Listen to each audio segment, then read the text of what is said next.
I'm going to go ahead and open the September 8th Planning Commission work session to order. And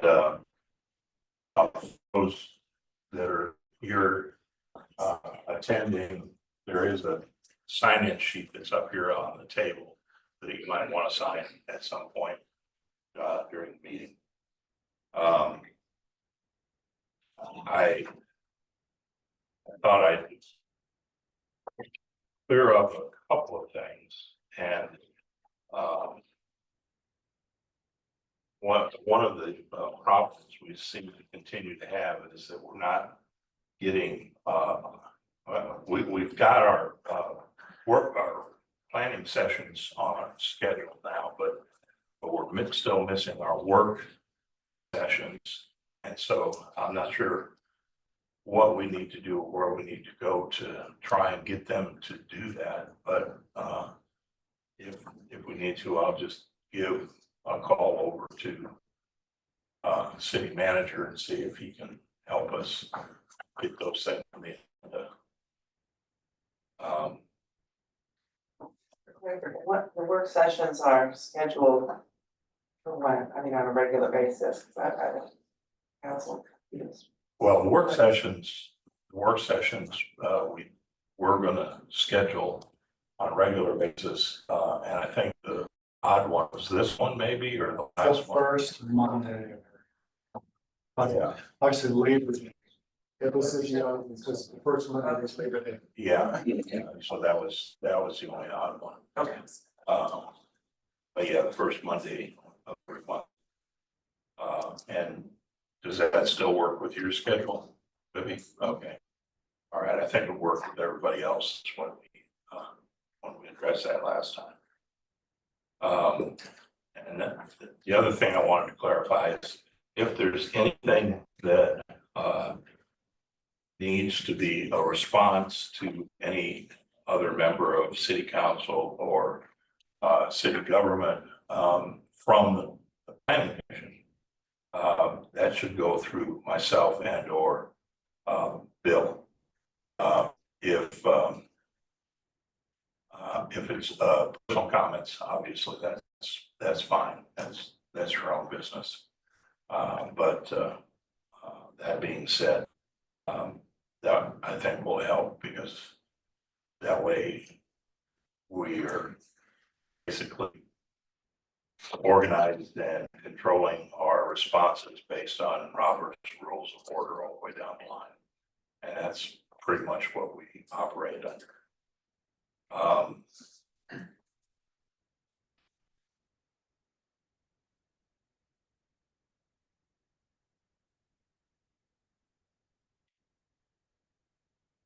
So I guess, is there any other issues or things that wants to put on the table before we get started?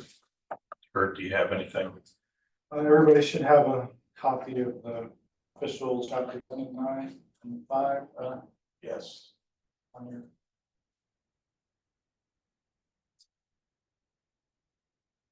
Good point. And so basically,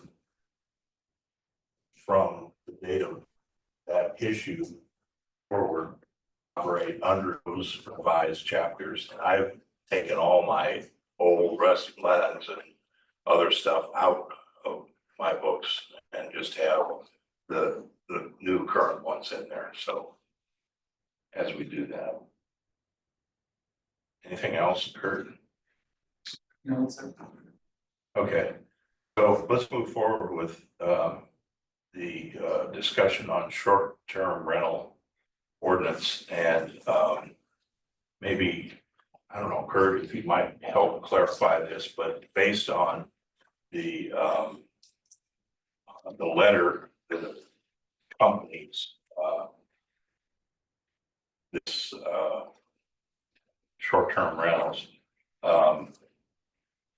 Planning Commission does not vote on changes to ordinances. Is that correct? We only give recommendations.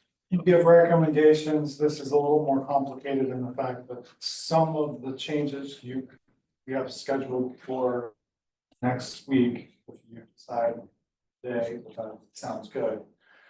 Because a lot of the regulation right now is in the development code, and the idea would be some of it would stay in the development code, but most of it would be a standalone municipal ordinance.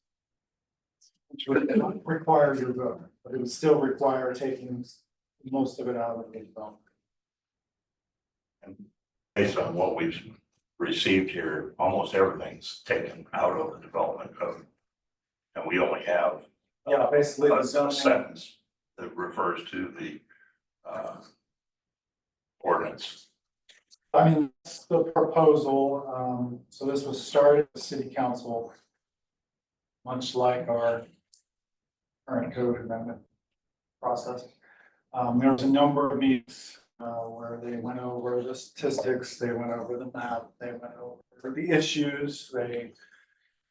Just talk about all of the, which I kind of try to give you a recap of. And then, I received directions to kind of create a standalone ordinance. The municipal code, so kind of. Basically, what's the word, to consolidate or, all of those into one ordinance, especially with like nuisances that were coming up. And to, bring that back to city council. And so to do that, though, it would also require us looking at this development of where it's now. My thought is that we would be taking it out of land use, still be allowing the zoning. All the rest of the regulation would go to that standalone ordinance, where we have 3 strikes and nuisance kind of annual permits and just a lot of other requirements, if that makes sense to everybody.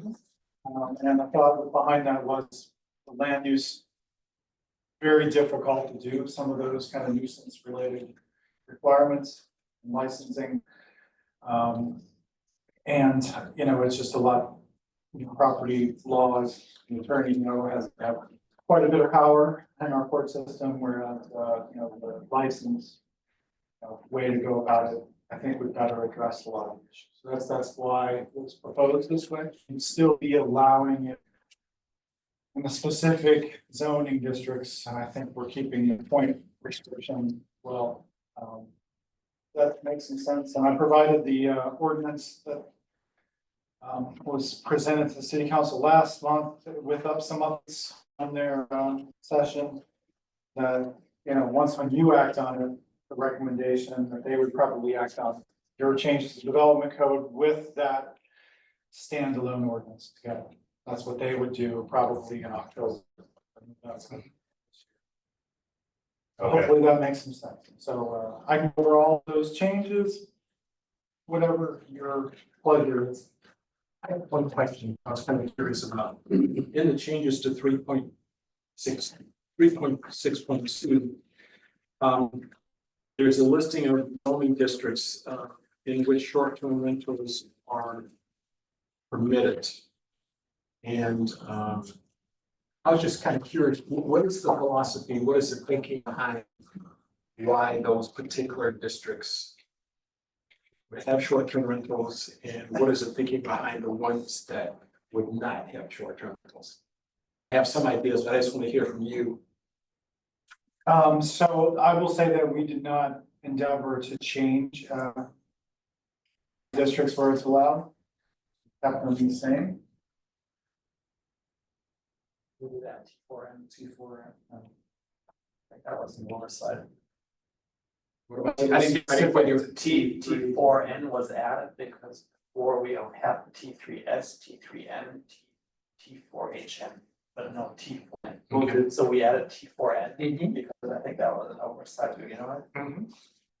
And then we explicitly exclude LRMX, IC, and the T1 district. So those were the only ones. I thought T4N was actually. Well, it was never part of it.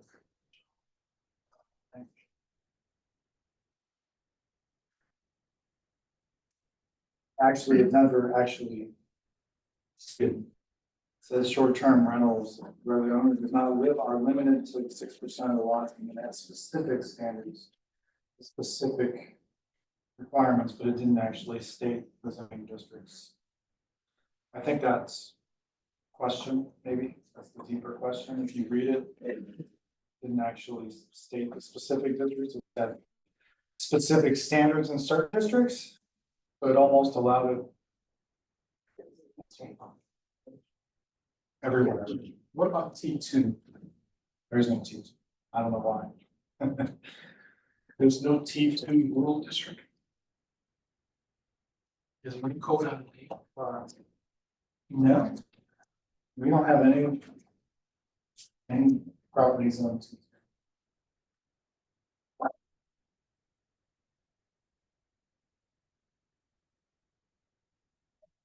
There's no property actually zoned T2. And there, and now, to be honest, It's different from saying we don't have a T2 district, right? I don't know if we even have standards in the code for T2. I think the idea way back was that at some point in time, the city may annex property that's currently rural and in a holding pattern until it was time, it was ripe or whatever for development. So that was, I think, an anticipatory. So there is no actual T2 property in the city, as far as you know. So should we, Not that I don't. should we address it in the ordinance, in the code? You know, it's a good question because, I guess we probably should, since we're talking about chapter 4. And you could just add it as a no. I'm just trying to find the development code because, I don't even think it's in the use table. Question is never fun.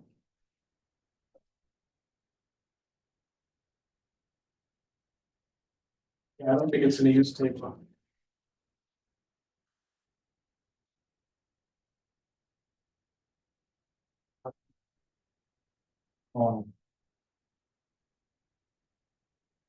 Yes. So there's a reference in with the picture of. There's nothing in the use table for T at all. So could it even be there? We probably could think about removing it or adding a T2, would you create a rural district down the road in the work session? It just disturbs my sense of order. And maybe someone watched the movies and got. Just kidding. I don't. I would recommend we just do something, even if there's no. Either, I understand if it's something as a city want to include, we ought to address it somehow. That's what I thought. Go ahead. I was gonna say, on that note, maybe when the comp plan update goes ahead, I'm just thinking of Northern Regional Plan, listening to the minutes from the last meeting and future annexations and future land use, that might be something that might come into play. And that starts to address, talk about property way north of here and how that might be Yeah, annexed, I that kind of, I don't know. I agree. Don't have anything that's a T2 right now, but there may be. No, I'm not recommending we necessarily take it out. I would like, in my sense of order, to say we ought to address it in this STR. Yeah, but yeah. Either address it or leave it as is and then address it later, depending on what happens. I think maybe we oughta, before we get ahead of ourselves, see what the future may come in as a T2. And then address it then. Right now, it's not allowed, obviously, in the STRs or the ADUs. And I think maybe it's something we address later on. Okay.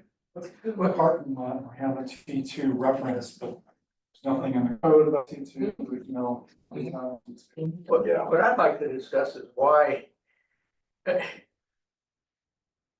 the whole philosophy of sort of going back to the beginning of why we even have short-term rentals. You know, as you also know, I've spent a lifetime dealing with all of these issues in a large metropolitan area. And I remember when these first came to the forefront some years ago. Not just where I was, but all over the country. And it was sort of a new phenomenon that is developed as a result, as I recall, of some of these easy to access sites over the internet that started peddling everybody's properties for use as short-term rentals. It just changed the whole opportunity that was ever available, because people could search these vacation opportunities around the country and create a rental opportunity, click of a button. And all of a sudden, everybody started thinking, maybe this is a great sideline business opportunity. But it was almost entirely initially owner occupied situations where, for example, in Louisville, it became really popular at Derby time. And why did it become so popular at Derby time? Because as many hotels as we have there, and they're constantly building new ones, there weren't enough for all of the Derby guests, which was 1 week a year. And so people were renting out bedrooms, or some cases they'd say, like they do for the Masters. Yes. We know a lot of people, in that area who rent out a house and make $50,000, for a week. So then they'd return to their home after the week. They'd have golfers there, they'd have, big shot CEOs coming in for the Derby and stuff. And then, in the most popular vacation spots, people started thinking about this as, well, maybe this is a long-term investment opportunity where I'll just buy a house and rent it, just be my, my own private hotelier. And do for being one of those.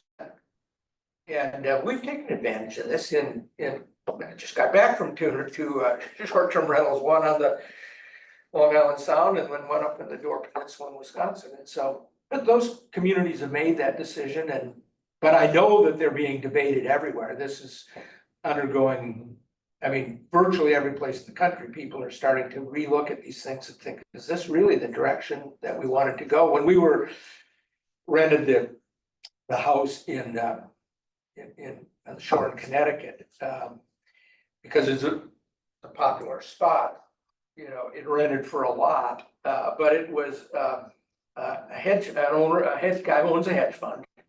And when the last big hurricane came through, I guess it was up there, I can't remember which one it was, and wiped out a lot of these places.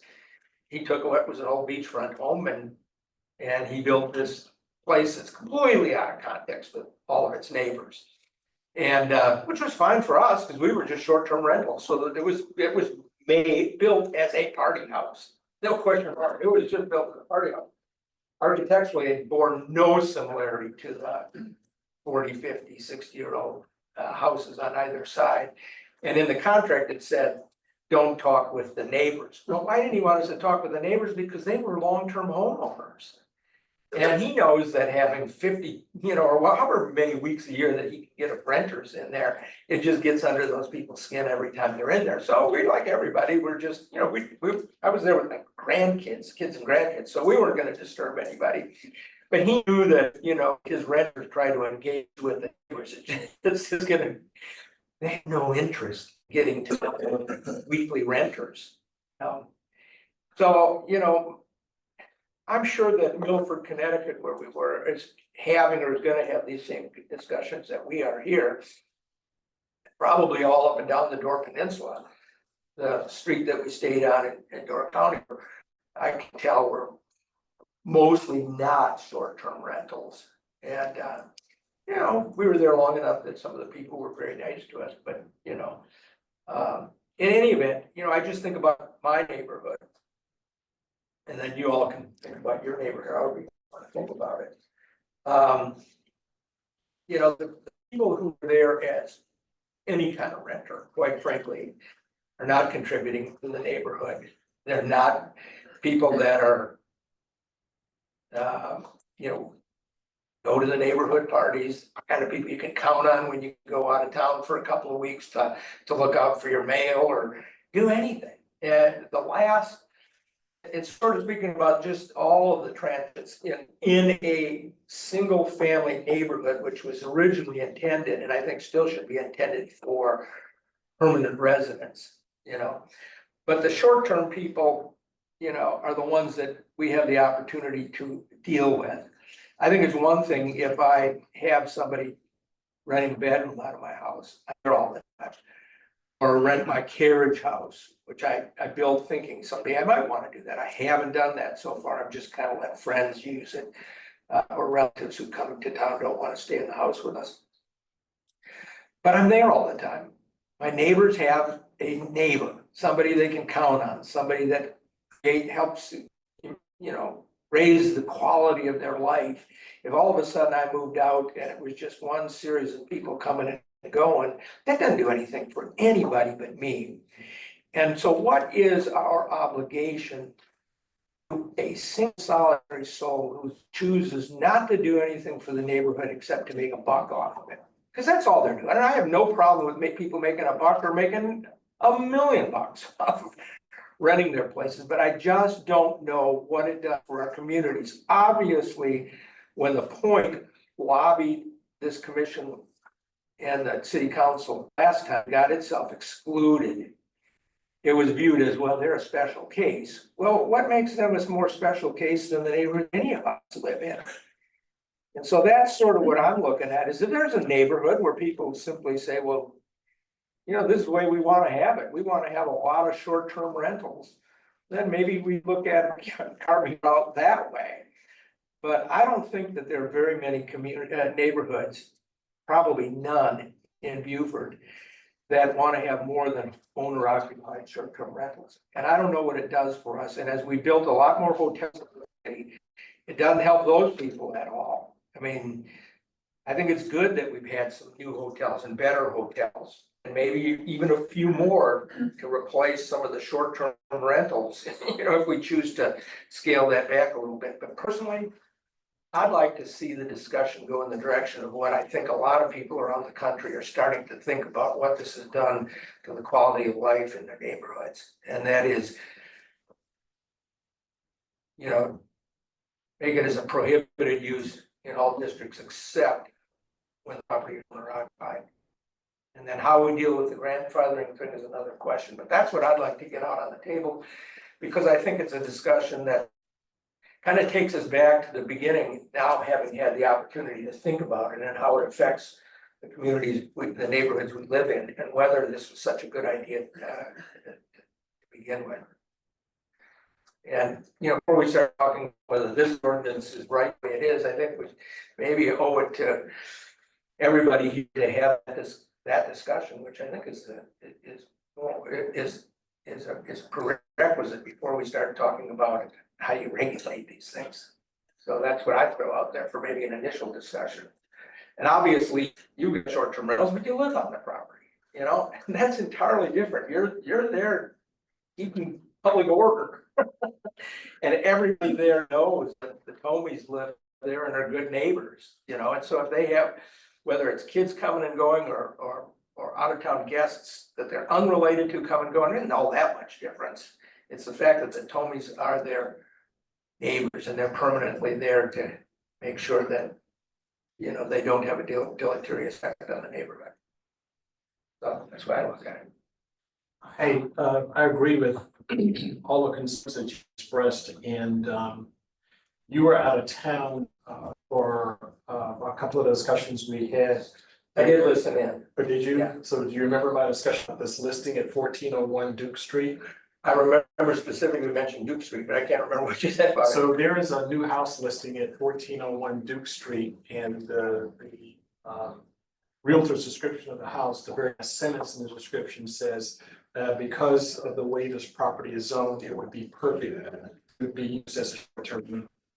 And that it really bothers me that people would build a house, it's a new house, Yeah, that people would build a house here in Beaufort and advertise it business opportunity. as a business opportunity. And I personally think that we probably have enough short-term rentals in the city right now, and I would cap us at wherever we are and not permit any more. And to your point, we if you do that, you would have to figure out some kind of grandfathering for the people who already are being in place as a short-term rental. But I agree with you. I think short-term rentals should be owner occupied.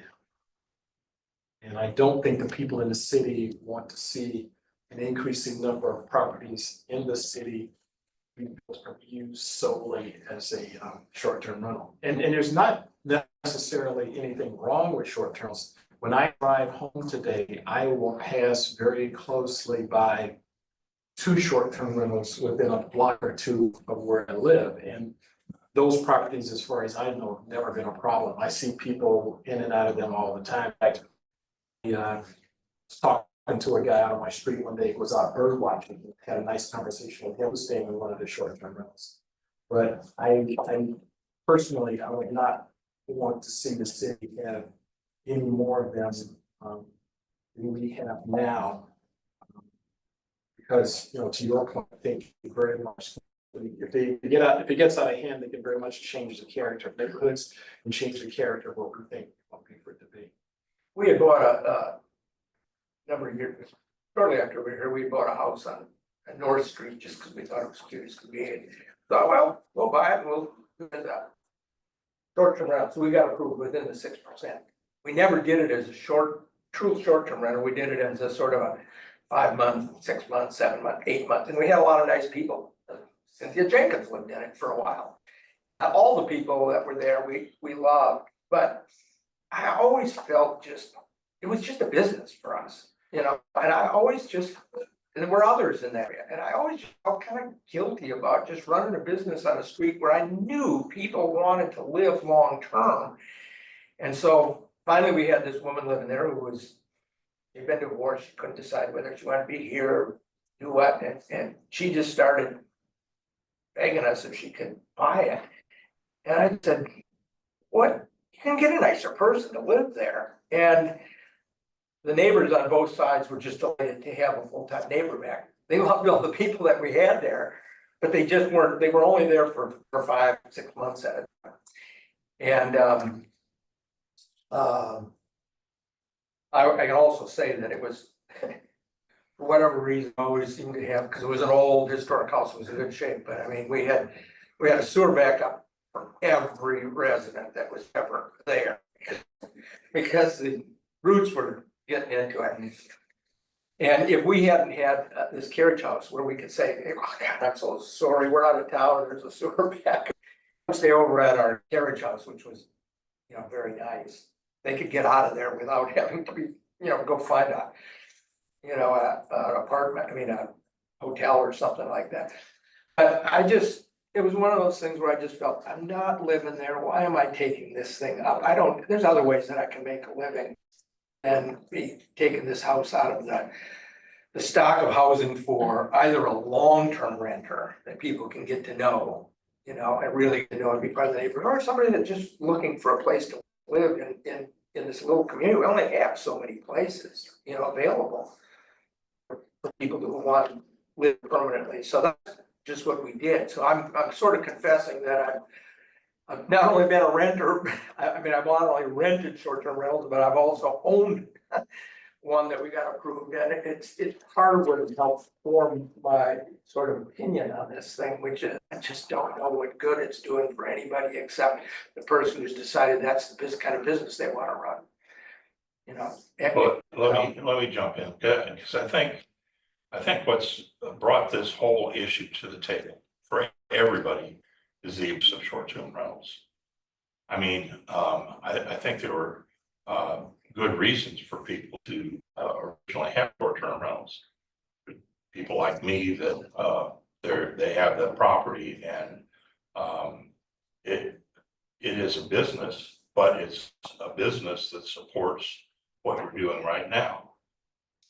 But you live there. Frankly, I couldn't afford to live in that house Yeah. if I didn't have that, okay? That's And there's good. other people that have the same situation. But it's totally different than people coming in and buying 5, 6, 8, 10 properties and think they're gonna turn them all into short-term rentals. And it's a different kind of business. It's not a small family-owned kind of business that is for a specific purpose. It's a different kind of a business. I think around the country, we've had a total abuse of short-term rentals with hotels buying up properties and using them as short-term rentals. Because there's a lot of people that want to live in a short-term rental and not a hotel for a week. They have different flexibilities. And I think that part of the culture that we have here is something that people that want to come here and stay like to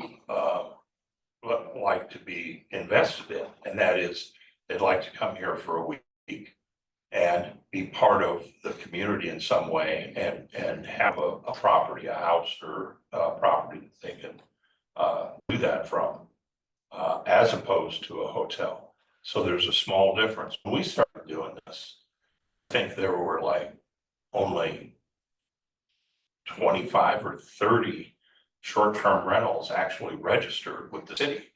Other people were doing it, they weren't registering them, and so they weren't paying taxes on them. Now there's 250.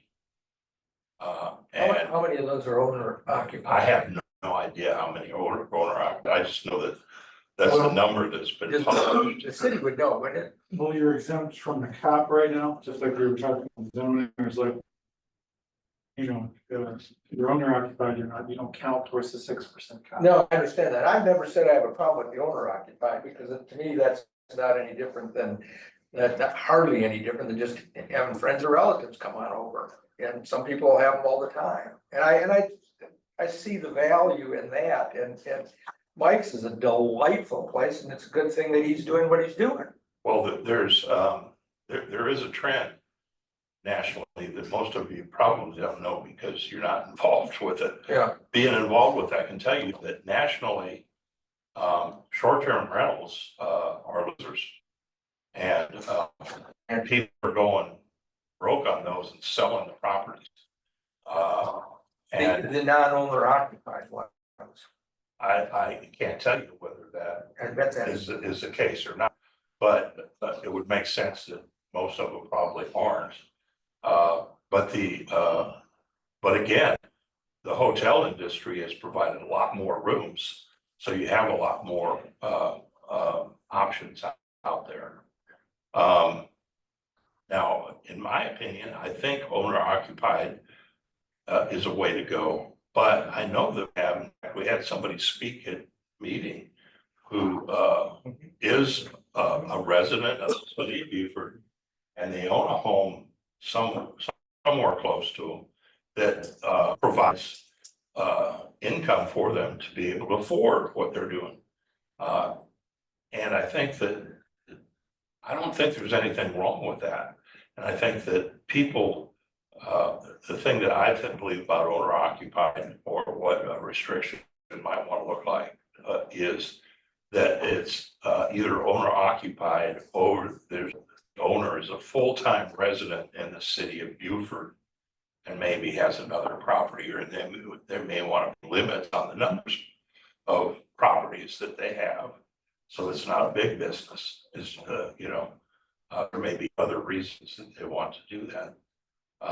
But they'll take care of it. We're 5-star. We've always been 5-star rated by everybody, but we're still very, very slow on rentals this year. We're half of the amount of rentals is what we had year before last. So I know that that's a problem, and just there'll probably be a lot dropping out of the market because of that. And I think the hotels are readjusting themselves, but I don't think it's right to have people owning 6, 8 properties, making a business out of it on our backs. I don't know how you can regulate the number that somebody's gonna own. I mean, you could say that Benji can't somehow, I don't know, it's put regulate. You can have one non-owner occupied, but you can't have 2, or you can have 2, but you can't have 4. Well, he just sets it up in a bunch of different, LLCs. he doesn't own them personally, he owns them in, 10 different LLCs, now he still owns 10 different, which he might be well advised just from a liability standpoint to set up 10 different LLCs anyway. Absolutely. I think that, Well, that there's ways around it, that's what I mean, but I think that I'm getting at I understand why people want to do it and it has proven to be a good business model for some people, in some communities. Especially if, as the owner, you don't have to carry a mortgage on it, the private equity guy or venture capitalist in Pebble Beach, Connecticut, I mean, you get enough money where he can pay this in cash, so he looked at a 3 or 4 or 5% return on his investment I just like it because it was so proper, it's appreciating in value while I also get some positive cash flow. But I too have heard that some of these people who are buying these places in Florida and stuff, are finding that there's no positive cash flow. It's just that they hope maybe 20 years from them to own something that then they can move in when they get to their retirement age. I understand that strategy, but it still comes down to an issue for me, isn't necessarily even the fact that these people are rowdy and are creating nuisances as much as it's just not it takes away from the sense of neighborhood, of having people living in these places who are neighbors with one another and all that goes with that, and relying on each other, providing social outlets and all of that kind of stuff. That just goes away when you keep chipping away with it, with all these short termers coming through. well, that's, What does everybody else think?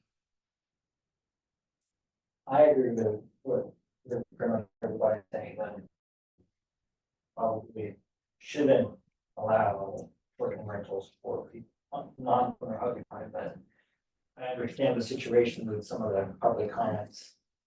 But from what you're saying, it seems it's hard to enforce, so that's kind of like a question of like, do you allow somebody that lives in the city to rent a place? How would you make sure they don't have 1 or 2 versus 10? And just to piggyback on that, I think the better approach would be for the situation of the local person, just again, to make sure that in the ordinance they're grandfathered. So these folks, they just renew their life, just oh, yeah, going, and so right. I think that issue can be I addressed. mean, the 6%, whoever's there on the 6%, if you got it, Right, you're grandfathered until you don't renew your license, but after, if you don't renew your license, it doesn't necessarily, you lose. Yeah. yeah, but as long as, if you wanna keep doing it, that's great, and so no harm, no foul, in those situations that were mentioned in the previous public comments. So interestingly, I think if the city ever actually did, that, it should. It's kind of interesting to think about whether there would be a rush of people to get a license before owner occupied restriction went into effect. But I guess there is a 6% cap, so there would be a limit to that. Well, I think that window's gonna be pretty short, because I think city council's ready to go and act upon their ordinance. So, Yeah, yeah, so I don't think that's a problem. I don't think that's a problem. I just don't want to close the door on some individuals that are using it right now. And if you've read through this stuff, you'll see that your grandfather, based on the date of the activation of the ordinance, I believe the way it's written up. And the other thing is that based on the ordinance that they wrote, you can pass it on in your own family. you can. So are they, But if it doesn't pass to somebody in the family who continues on with it, then it no longer is, it's up. So if you sell the property, the If you license. sell, it's not, License. yeah, it's gone. so are they, the way they've written it, because I haven't had a chance to look at this yet, are they talking about eliminating the 6%? No, they're leaving it at the 6%. And Well, but leaving it at 6% so that. I'm trying to get at is it either that they're saying that anybody who has a non-owner occupied right now can continue as long as they continue to apply for a license and obtain one. But once you lose it, that house, the 6% no longer applies, in other words. Correct. Are they It's getting rid of the 6% except for those grandfathered, is that it? No, 6% stays. Okay, so they're. But, so but to answer your question, I'd rather reduce the percentage per neighborhood as opposed to eliminating somebody that doesn't actually live on the property. Yeah. Yeah, what I'm talking about is getting eliminating the 6% to zero, but grandfathering those that already have. Right, In other words, because it's not their fault that, we've reconsidered the situation. and I don't think the proposed ordinance does that, is that correct? Or That's what. in other words, it's tightening up on short-term rentals, but it's still allowing short-term rental to be the primary use of the property. And I could live in Ohio and own a short-term rental in the old commons. I think this is the proposal still allows that. Give a little overview. Yeah, go ahead. So I think you've touched on a lot of the main issues. So first, there's a lot of movement about this already. And I think, whether you adopt the revisions to the development code with a recommendation that you think the city council should go further, or whether you just adopt them, I think that's something for you to think about, right? Since I think council is kind of wanting to go this other way. Or you give more recognition if you don't think it should, because you should stay in the development code. I think that's the overarching thing that the planning commission is looking at, but this code is, I think, one difference between an owner occupied and an investor occupied. In fact, they get a definition. Yes. Owner occupied is allowed to do the ADU. And then live, the investor occupied no longer gets the ADU. The owner exemption is completely eliminated, so now you just go to the 6% cap. Does that make sense for the whole city? Oh, they're talking about getting, give me that again, they go to the 6% and they eliminate the owner. Exemption, the owner exemption goes away, so let me just, So that's completely contrary to, what sense would that possibly make? I mean, the whole idea is of having unlimited owner occupied ones. It doesn't necessarily do anything. I don't know that, I think the intent was to kind of start tightening it up, and so. I know, but it's erring in favor of the investor instead of the owner. Why would you possibly consider continuing a 6% or whatever the number is on investor owned short-term rentals, but suddenly say that, what is now is unlimited number of owner occupied, that has to fall within the 6%. So, for example, if a neighborhood already is at the 6%, let's just take my neighborhood, I'm just making, if the neighborhood's already at 6%, and I have this built ADU behind my place, I can't use it as a STR now because it's already, there's a 6% cap and the 6% is used by a bunch of non-owner occupied people. I mean, potentially, it's Well, lumping that's both. insane. I mean, it's I lumping can look them at, both together. I look at people on both sides of our street, what I call the alley, because it looks like an alley, but it's Pilot Street. They've got an ADU, it's been there forever, but they've never operated it as an STR, but they could right now. But they're the loveliest people, they're on their property all the time, they don't even take vacations. They'd be the perfect people to host somebody there. And we built ours purposely knowing that it would be owner utilized in the future if we chose to. Right now, as I said, it's always got, not always full, but I mean, we have friends and relatives. If our friends and relatives stopped visiting us, why couldn't I rent it to Benji's cousin? I mean, I'm still there. But I don't understand the rationale of that is limiting owner occupied, but continuing to allow 6% of investors. No, it's 6% across the board for. I know, but that could be completely non-owner occupied. A neighborhood right now could be completely non-owner occupied up to the 6% cap. And those people who actually live there and just happen to have an ADU that maybe their mother-in-law moved out of because she passed away and now they can't rent it to Benji's cousin. What the heck, that's backwards. Well, I mean, I'll just I'm just stating the proposal because Am I, the goal was to limit them. I'm throwing out there, is You anybody gotta trying try to to be lock fair, into that? and you'd be grandfathered in, you know, all those owners occupied and. That's right, you'd be grandfathered in a certain date. And to keep the license up, and then there would, you know, no longer, there'd be a wait list, official wait list, so you couldn't just. Sell your place to Clinton here, and he could.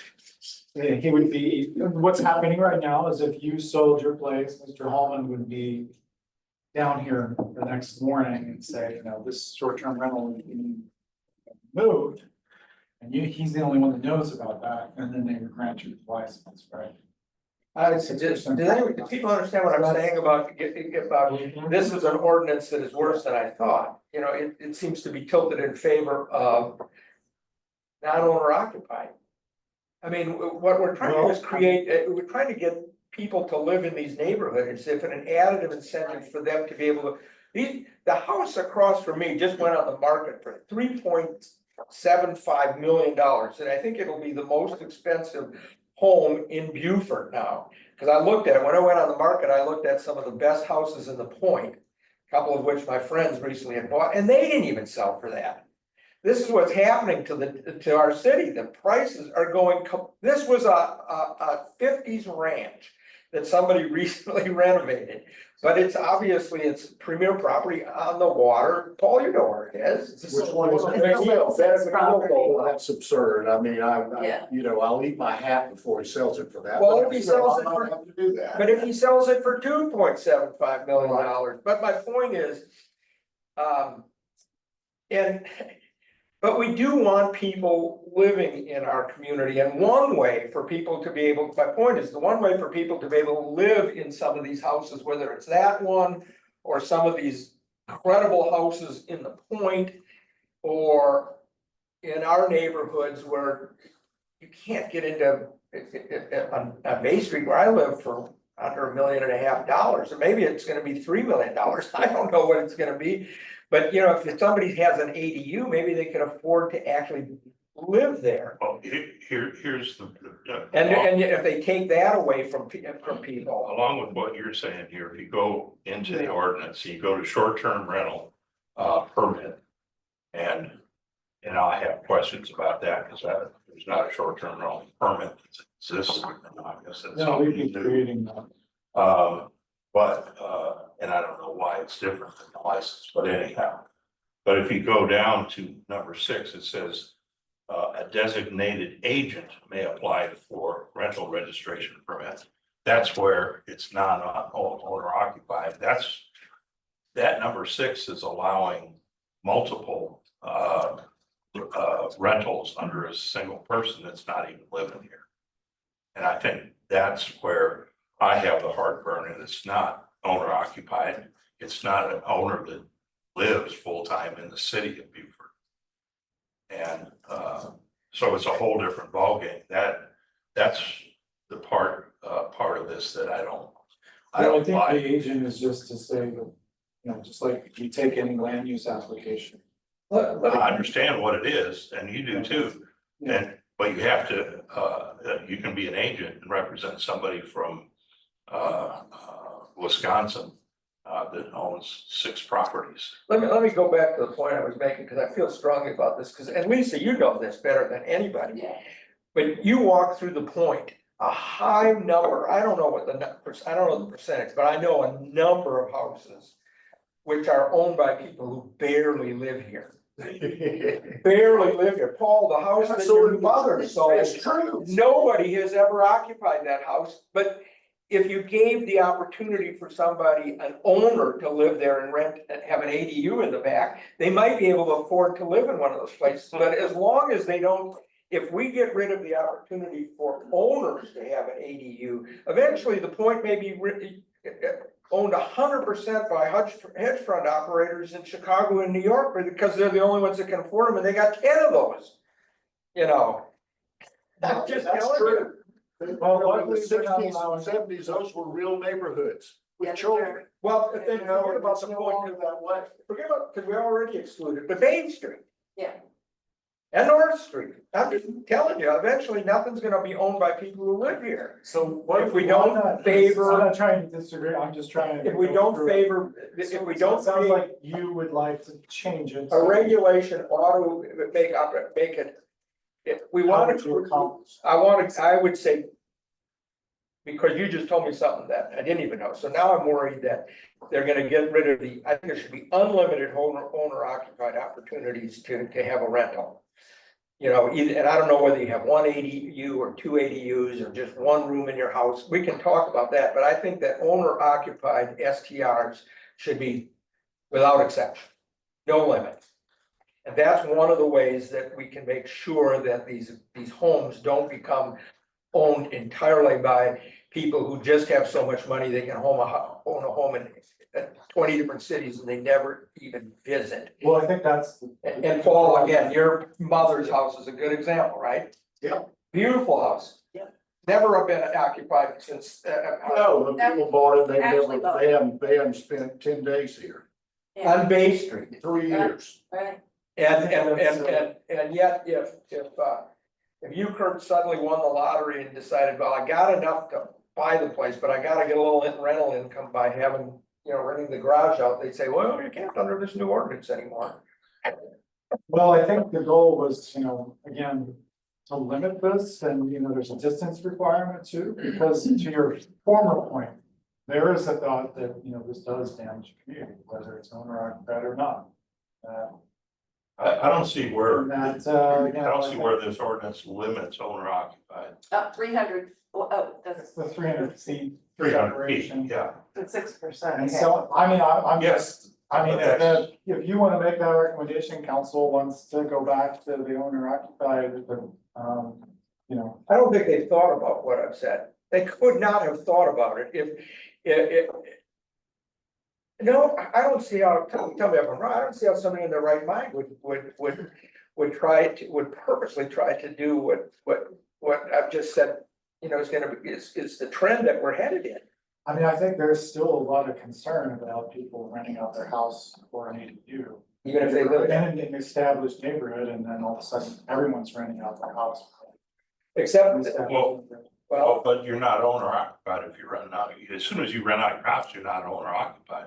Well, if you were to live on the ADU instead of a home, or. well, you can write But it in you're a way. still owner occupied. You can write it in a way that you can't, you can put a square footage limit or something on, you can't rent out more than. I don't know, 25% of the total square footage of Well, there livable is space. a square footage limit in here in the ADU section. Well, I'm just saying that not the ADU thing, it's, yeah, if somebody was gonna live in their carriage house and then rent out their house.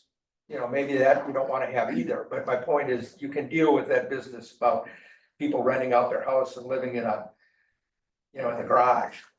Well, there was a real concern about the clustering, which is something that almost all of the major, which I couldn't find in South Carolina. The second I went to like major cities, like every major tourist destination is, whole state.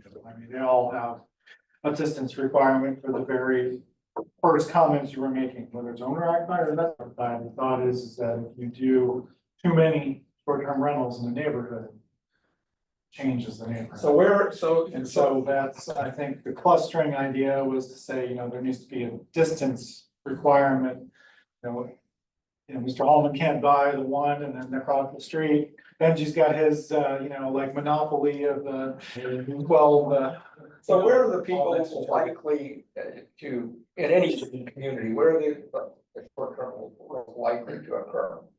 In In any community, they're likely to, in Beaufort, it's pretty obvious, they're gonna be in the historic areas, they're gonna be on the properties on the water. On the marsh views, But they also are, in Port Royal, they're over at Spanish Point. And you can't, you can't judge if somebody's coming to town for a wedding and brings a whole wedding party and wants to rent a whole house. they might go anywhere. Yeah, exactly, because they're not really here for the ambiance. Or if they're a military family, which a lot of it is military families that are coming through, they're coming and they're getting it, but they're gonna spend all their time, with their recruit, their son, whoever, or daughter, whoever it is. So they're not necessarily looking at the ambiance. They might go to the beach, but, you know, But if that's, you do say that, you know, you can rent an ADU, but you can't, if it's limited to owner occupied, you know, you kind of deal with the whole house, you know, rentals, yeah. because where is the owner gonna live? I think the scare, if, Mr. Chairman, if I could just say a couple of words. I don't mean to jump into y'all's thing, but I think the scare and the concern has been really in the last 5 to 10 years, there's just been a groundswell that has happened in the downtown area. And it's not just the downtown, in all of northern Beaufort County has been hit. Fripp Island, Ladies Island, you know, Harbor Island, all of these places. We all grew up with beach houses that we would go to at Polly's or that we would go to at Fripp, and we would rent those out. You never thought about those as any, sorry, you never thought about those as anything but a vacation stay, right? You never thought of it being next door in your neighborhood, you know, within your community. And so, you know, that phenomenon really started kicking off in 2008 when the VRBOs started, you know, going crazy. It was 1995 when the first online platforms were created at that time for it. But that didn't really hit Beaufort, but we did have I don't know if they're necessarily a steering committee, but an ad hoc committee was created back in, was it 2018, Kurt? Before, Yeah, the year before that. the year 2017 was created in 2017 that came up with a long laundry list of concerns, and that's what sort of led to the loose original guidelines that we had. But in 2000, I guess it was 2017, 2018, City Council pulled together and strengthened the ordinance and what we've got right now. And it was operating well, and they were tracking using a host company that they were working through to track short-term rentals. They would go through and track how many were online. And it's hard to do because it's a rolling 12 months. So it could have been that they don't even start until January, or they don't even start until July. So they missed a lot of them. But places like Fripp Island, they were hit huge, and they're still hit huge with it right now. But getting to the point, neighborless neighborhoods, that was the term that Mayor Cromer coined. And I think that's a really appropriate term, and especially for your neighborhood, Glebe. Y'all have probably, because you're a small neighborhood, you look out your door and you see everything's a short-term rental around you at your back door, but everything's a short-term rental around you. And that's not the type of neighborhood that folks want to live in, or folks, you know, want their children to grow up in. So I think that's what has sparked the further concern and a lot of residents complaining about that they're losing that sense of neighborhood within not just the downtown area and historic district, but throughout the community, and they don't want to lose that. So if y'all can come to some sort of an agreement on direction, I think every single thing you've said has value and is valid to what you're thinking.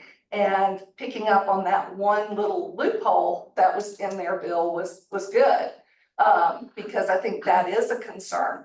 Do you want to opt for more owner-occupied people who actually live in Beaufort, or do you want investors? And one of the challenges that's come up, and we haven't addressed this in our historic district committee, where we're looking at vacant and dilapidated properties throughout the historic district. Those buildings are actually encouraged by the ordinance to become short-term rentals. And that's in direct conflict with the whole reason our initiative started to go out and survey those buildings 2 years ago with the mayor, because the mayor wanted to create affordable long-term housing opportunities. But in the city's ordinance, it actually says these can become short-term rentals. and they're encouraged to do that. So I think there needs to be, a larger discussion about the neighborhood with city council. And certainly residents can speak to that as well too, but I think y'all are on the right track to really focus in on what are the issues, and is it bigger than just the things that are listed on staff recommendations in the ordinance? And I think it is. Just give you I can give you these numbers, because I just figured in a second. So Paul, you say the guy's not gonna be able to sell this for $3,750,000, but let's say he sells it for $3 million across from me, okay? And let's say that he's a rich guy, like the guy that I rented from in Milford, Connecticut. And so, he just wants a 5% return on his investment. I was happy with 4% return on my investment on North Street. But let's say he's happy with 5% return. That's $150,000 of income per year.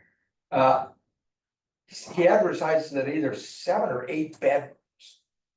But if he rents it for $10,000 a week, I paid, I think, $14,000 in Connecticut. So he rents it for that's only 15 weeks a year that he has to rent it to get a return on his investment. That only comes to $204 per night per room. That's why he can easily get $10,000 on the thing. He's got a pool behind it. He's on the water. He's got a dock. He's got a boat.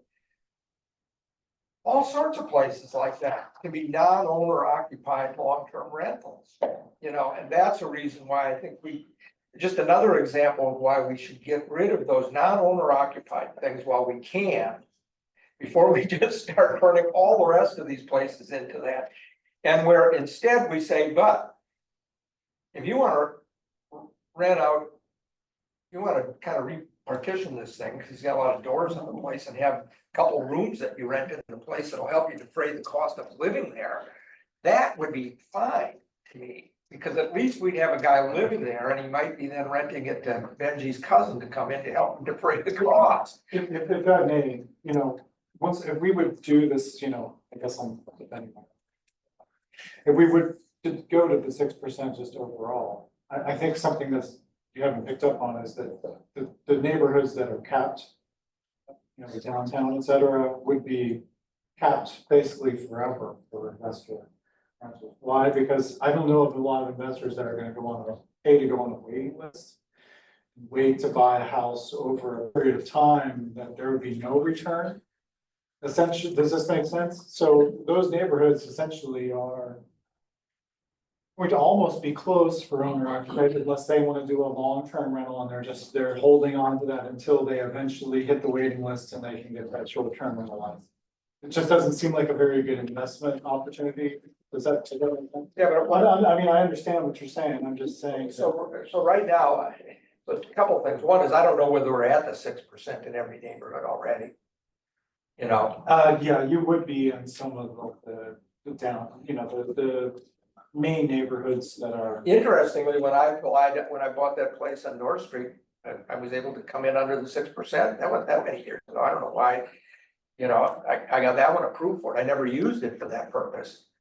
So I just took up part of the 6% because I kept paying the fee. But all I'm saying is, if you're not at the 6% already, the guy across the street from me can do it. And I'm just looking out for myself. I'm saying the same thing could be with Paul's Yeah, mother, it would have to, on but Main Street or in case- anything. But also the fact that and then you're just guaranteeing the people that hold on to those 6%ers, they keep them forever. Yeah, and I think- Nobody else can break in, even. Well, that with was the carriage thing, that house. you can only transfer it to your family, but otherwise, once you let it go, it's gone. Right, and so, I'm just, And we were trying to encourage people to build ADUs, I thought, at one point in time, under the regulation, and now it would be like, whatever, there's a 6, why have an ADU in your place, well, this is just the proposed ordinance. I'm just trying to explain that. right? For those, those neighborhoods that would be at the 6% cap, which are. It seems unfair. That Totally agree.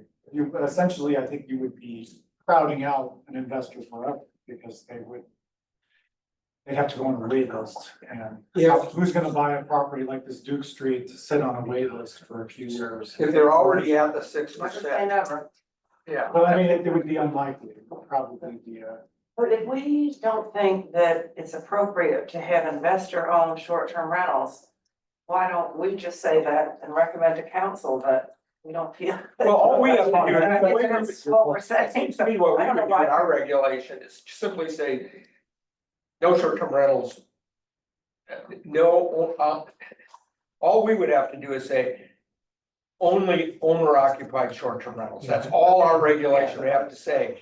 And then how they wanna deal with the people who are non-owner ones today, grandfather them all for the rest of the time, they can do that. Since we don't have any say-so on that, because that's a licensing issue, right? and that's the whole point of the system. But we would just take the simple thing of saying, short-term rentals are allowed as long as they're owner occupied. I mean, I think that's your, And there, your recommendation is changing the development. If you wanna put in the development code, obviously, if council agreed or disagreed, you know, they can make changes. and I would even encourage talking to the people on the point and see if they wanted to have short-term rentals that are owner occupied, because I think that's in the benefit of keeping those properties locally owned and occupied, because some of them might find a way to be able to help defer some of the cost of purchasing an expensive home. So if your will, I think, you know, just to, so hopefully we've gone through most of this. I can finish going through it all, but it's okay. If you want to make a recommendation that with the code change that you see, where it basically just, it's just zoning district, you could add, it's already in there, the owner, you could add a recommendation that no owner occupied rentals shall be allowed. Right. I mean, I think that's, Wait a minute. you got that back. You got that back. No, I meant no non- investor, I'm sorry, no investor occupied rentals would be allowed, not, if they went with that, then we need to change this, but that would be fine, and then there. I Well, think that's what we. Even under owner occupied, we still need to go through this because the ordinance here, there are some issues, because I am one, that are in this ordinance, even though it's owner occupied, that I wanted to bring up. And the other thing I'd really like to bring up, keep saying this, I've said this for years, but I'd like to, we're doing this with ADUs, short-term rentals. I think long-term rentals, bed and breakfasts, and apartments are all big issues too. Huge issues that we're not addressing right now. And of course, around me, there's bed and breakfasts everywhere. And you could, if you had a 8-bedroom house, you couldn't do a short-term rental out of it as an investor. You could just turn it into a bed and breakfast. So it's not gonna solve everything for everybody, but I think it goes a long way towards that. As long as you're grandfathering in people that are here now, because we don't want to hurt the people that are here now. Well, I think that's a consensus. And so I don't disagree with the owner occupied and the general statement from our board, basically saying that that's the direction that we'd like to see everything more focused on. And so to that end, when we go into those other things, like I was pointing out, where there's talking about investors having an agent that is representing them and doing multiple short-term rentals. That's, to me, that's what you want to not have happen. I agree. Well, But we've written it into if you're making, make that recommendation, well, one, you're not making a recommendation on that ordinance, but you're seeing, like, kind of develop your.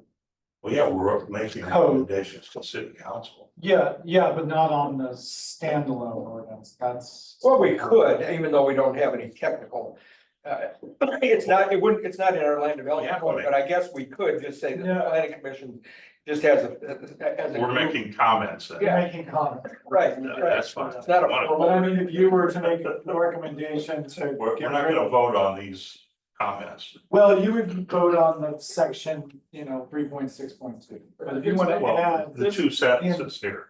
you wanna add the investor.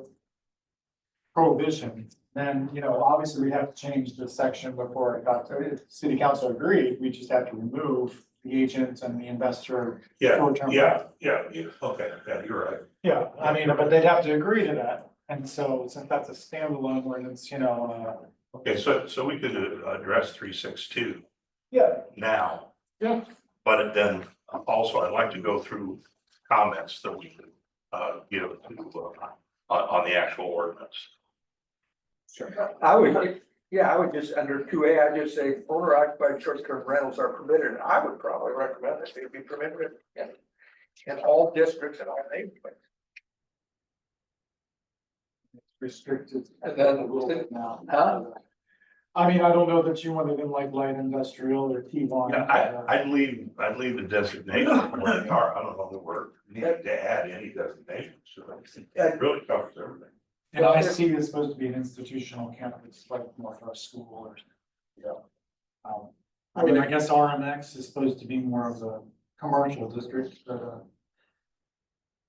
I don't think it'd be controversial to take it out, because there's not really houses supposed to be in RMX. Or apartments or commercial, like Aldi's. Well, the RMX isn't in here. Yeah, no.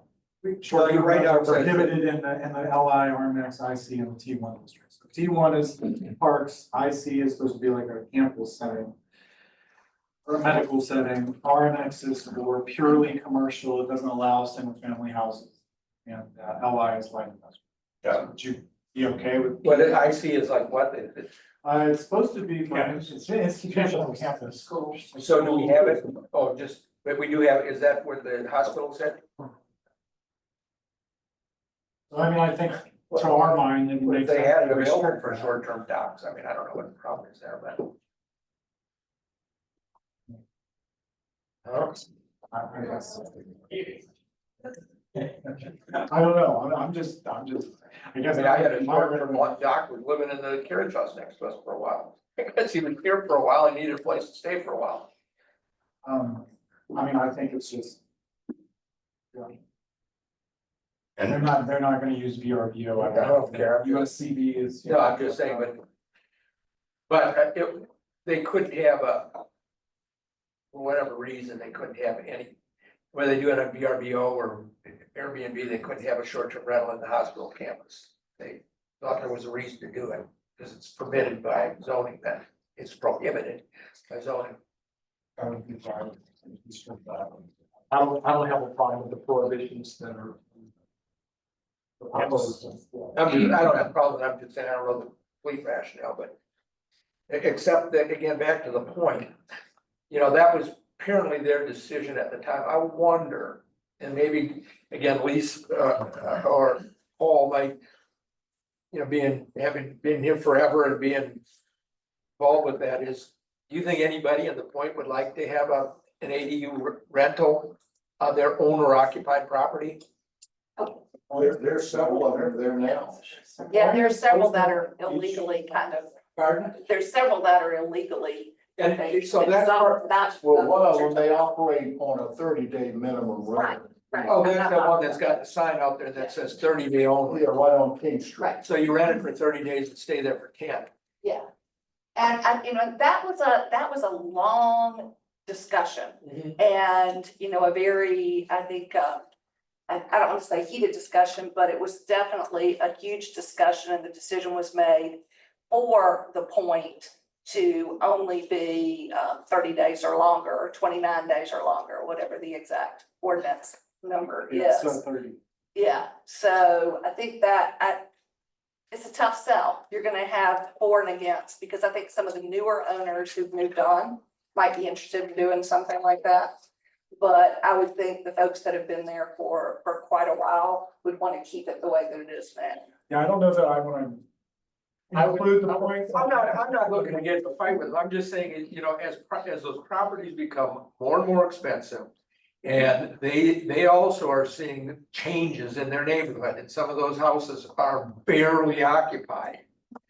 As you start thinking about the kind of neighborhood you have and how it's gonna look 10 years from now, and whether my kids, for example, are gonna be able to buy this home from my estate if they can't, have an ADU on the thing, renting it.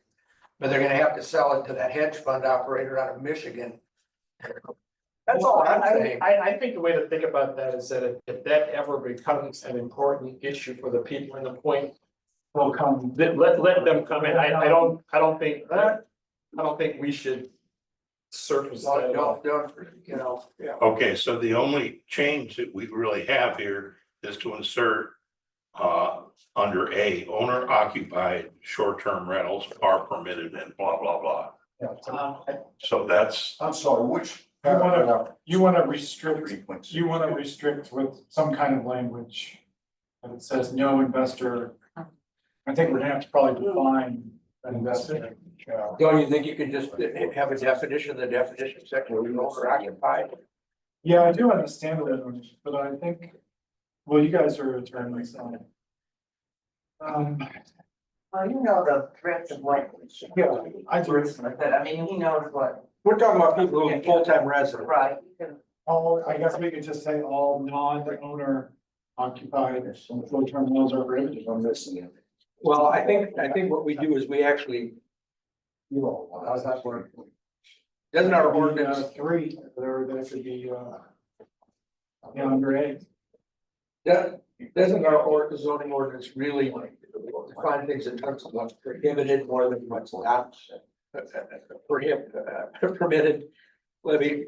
Yeah, they do. Throughout the regulation, we say that the following uses are permitted, and if it's not permitted, then it is prohibited. So I think we do it in that owner occupied. And we can say only owner occupied or full-time, only owner occupied, meaning full-time residents occupied. Well, I think you already kind of have it here, because it says short-term rentals where the owner does not live on the premises Okay. could be are prohibited. Where was like, you know, it's struck down. Short-term rentals where it's the second sentence, on page. So it's already there. Yeah, that was the whole 6% cap, so you could just put short-term rentals where the owner does not live on the premises are prohibited, Yeah, or prohibited, period, yeah. and then. That could be your recommendation, and that could be really simple, I think that. Works, Yeah. How do you all think? I think that's good. I think that's good. I think it's good. The only other thing, so, you know, we're prohibiting an RMX. RMX allows row homes. Is that something that we're okay with?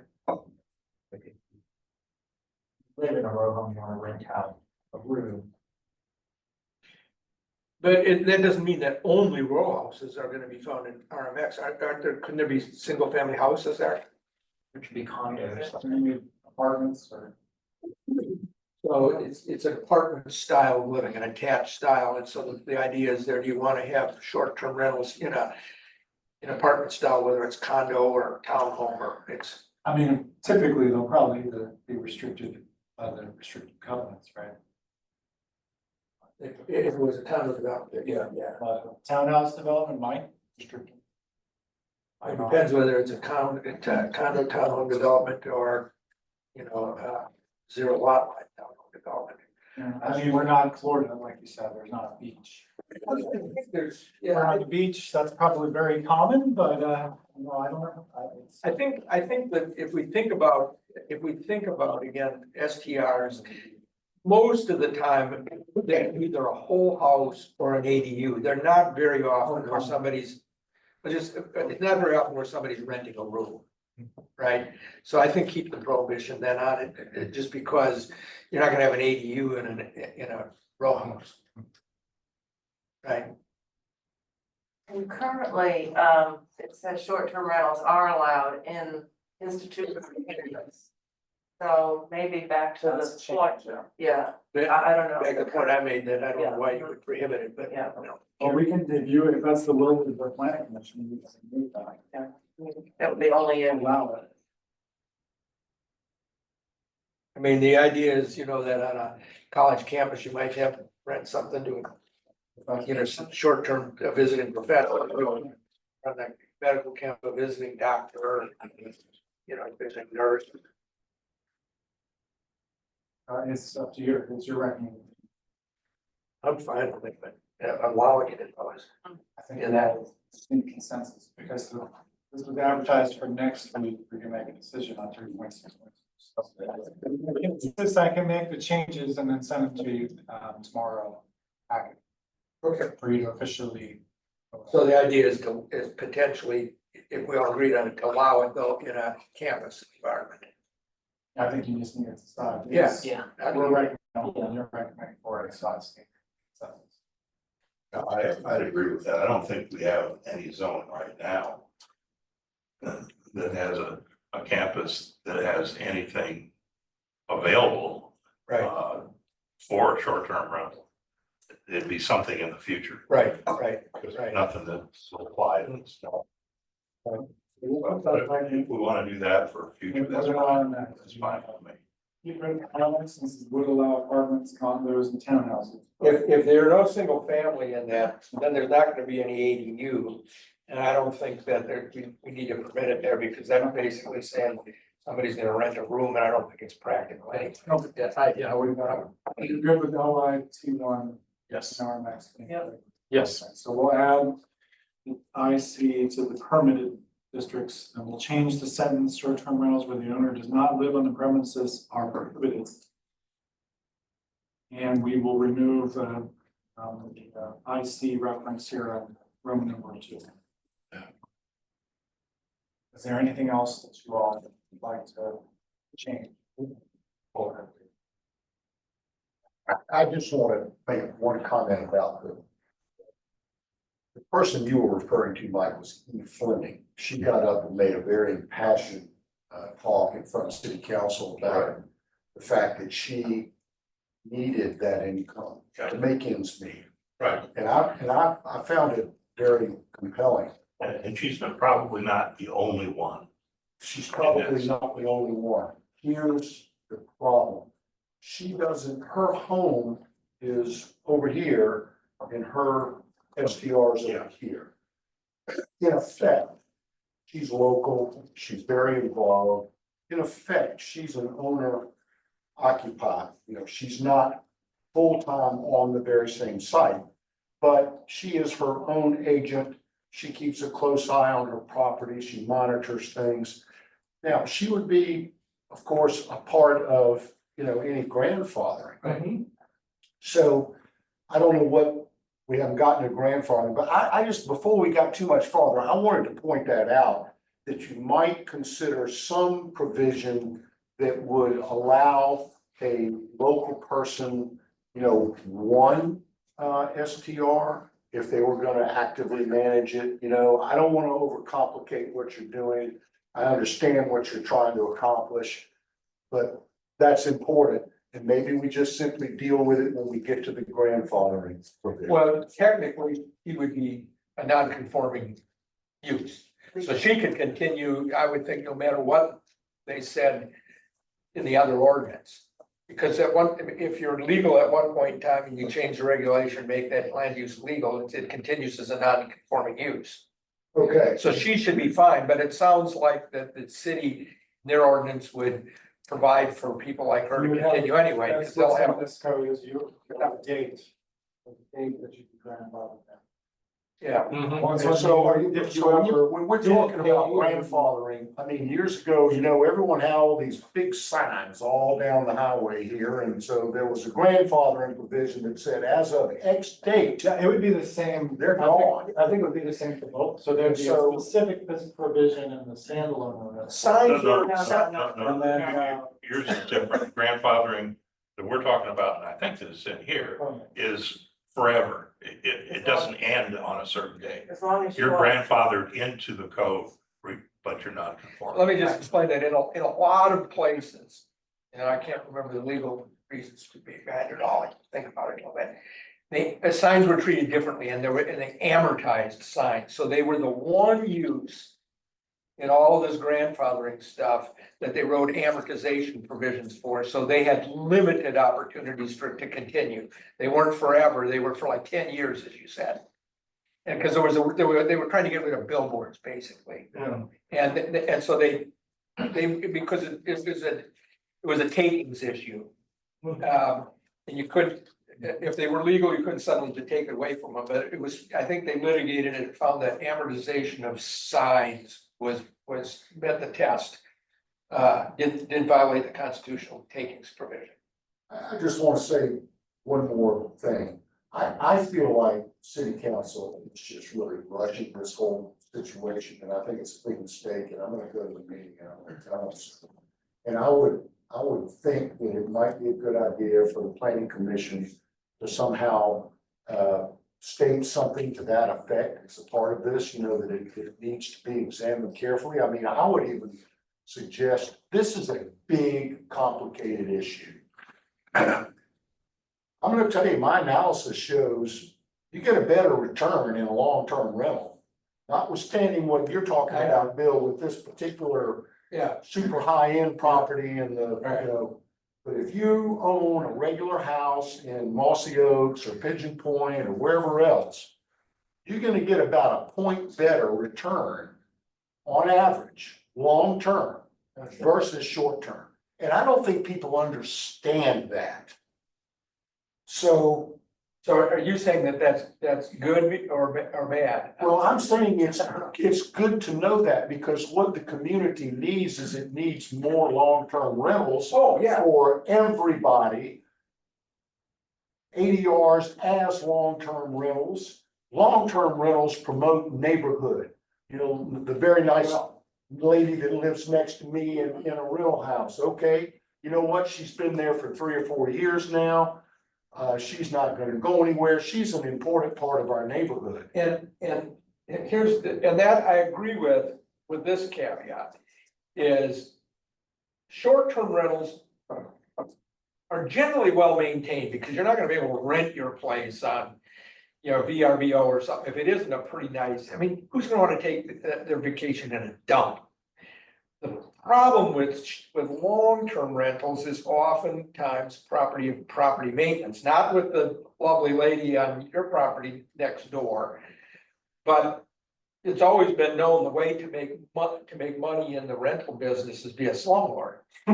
Because I mean, that's just a fact, because if you don't put anything back into the property, it's all cash flow, all positive cash flow. So, you know, when you encourage long-term rentals, as we may be doing as a result of limiting, you know, these short-term rentals, I think it becomes a concomitant responsibility of the city to start enforcing the property maintenance ordinance, which is already on the books. You know, because when you have slumlords, as we know a lot of them, that just get away without, you know, siding starts falling off, you don't put it back up, you don't paint you know, it's like, why do we let long-term, why do we let landlords do that in our community, right? I don't know. I don't disagree with that at all. So that just goes to your point. Okay, let's, Well, I mean, I think if you're, you know, moving back, you know, I think Mr. Tomey has talked about this too. If you want to make a recommendation or something in addition to this, that you know, to the city council, that the city council can consider a long-term rental ordinance or something to that effect. I think that's something you could definitely make a recommendation, or, you know, you can even send that as a body separate from this to them. Say, you know, you recommend this planning commission to the city council. I think it's a separate issue right now, but I think it's really important. Yeah, we get the same kind of ordinances about apartments, bed and breakfasts, and short-term rentals. Because we already have a huge problem with apartments. The apartments behind Lowe's over there have had what? 3 killings? 2 or 3. And they're not that old. But that it becomes a separate issue. It's an ordinance issue. I think they should be the same as short-term licenses. They lose their license. And an owner's not gonna wanna do that. That would require something similar to this, as you'd be Yes. creating a permit for them, but that's separate from the planning commission. Again, you need to make it, but you will be making recommendations on multifamily, those kind of things here as you get into chapter 2, 3, and 4. So there are some changes you could make that could impact, like, you know, the market. So, yeah, but I think those, I just wanna make that statement. I think it's separate from this issue. So maybe that's something that I think the commission should probably make that recommendation, and you could draft a letter, or I could draft a letter for you, and you could sign it. And you can send that on to the planning commission to That's fine. consider, if that's the will of the planning commission. So do we want to go through this?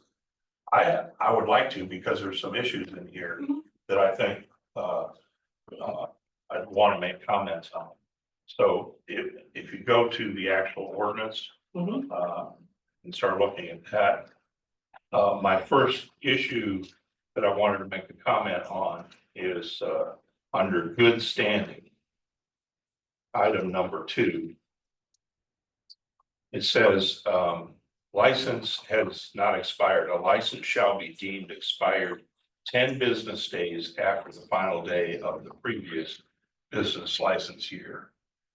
10 days I just think that's too short a time. I at least go for like 2 weeks.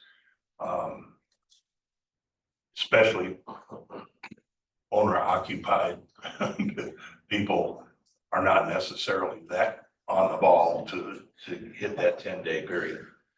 So I would make a Benji comment. is though, he's got that, empire for term rentals. He's got people, he's got people. So he's got accountants filling it out, right? But I'd go to a minimum of 2 weeks on that instead of 10 days. I think an attorney wrote that. Well, I wrote the ordinance, but I got it from another, it's an amalgamation of other communities, what worked best, so. Yeah, well, once we go to the lot, that's the owner occupied, I Give them a little more time. give it a little more time. Friendly place. Yeah. You guys are soft. And then you go into, investment short-term rental business license. If you go to number 3 on that, where this is, passing on for inheritance, proof of inheritance shall be shown through a deed of, distribution, court order, will, or similar document like a trust. I think that should go, that should be included under good standing. For dwelling units, because if we're getting rid of investment short term, we want to move that up, so. Give me that again, just like, Item number 3, yeah. under investment, proof of inheritance shall be shown through a deed of, distribution, blah, blah, blah.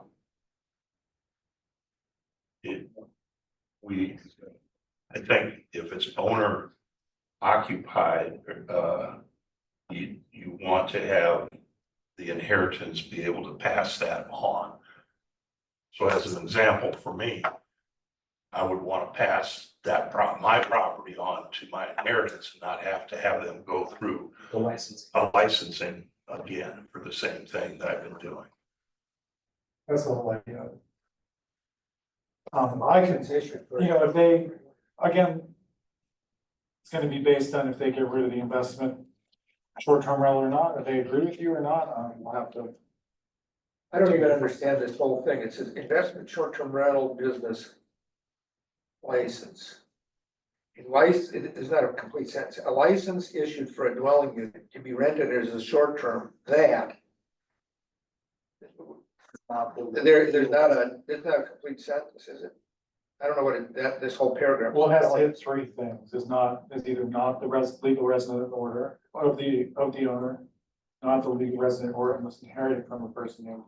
So you're saying in order to obtain That's a ISTR, so should that say in order to obtain a license?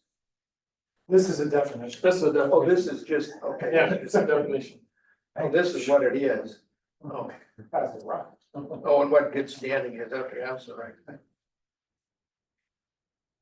Okay, I'm sorry, I'm sorry. But potentially that would go away, or maybe not, I don't know what the city council will go. Well, it would still be in place as long as for anybody grandfathered who's doing that right now, right? Sure. So if you're owner occupied and then your inheritance is not owner occupied. How would that work? I didn't understand what you just said. So if you're owner occupied, then somebody's inheriting that property, but you're not, they don't live there.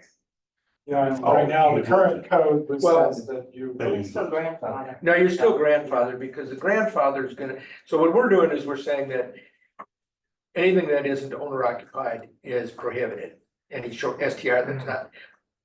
But because they are non-conforming, whether, so that continues. Okay. Yeah, you know, Yeah, that's good. you can give it to your. Any other conservatorship to be not owner occupied. So in that definition of investment short-term rental license. The 1, 2, and 3. Do they describe the license or do they describe the dwelling unit? It's a license issued for a dwelling unit. The definition. Dwelling unit. So you have to be. So they apply to the 1, 2, and 3 apply to the dwelling unit. Yes, Okay. what it says. So I don't, number 3 then just seems to be. It doesn't really define, it just seems to be a requirement, it's not a. It doesn't define a particular type of dwelling unit, am I making sense? Well, it's just a definition. Well, maybe it should say, because the others are an active phrase, it's is not, so this should say has proof, something like that. what you say? Yeah, so the third one just doesn't seem to be. The third one just seems to be a requirement for something, So- it's not a definition of a particular kind of dwelling unit, Well- making sense. Well, there's a conflict there. That's why I moved that number 3 up to good standing, and I would say, proof of inheritance for owner occupied.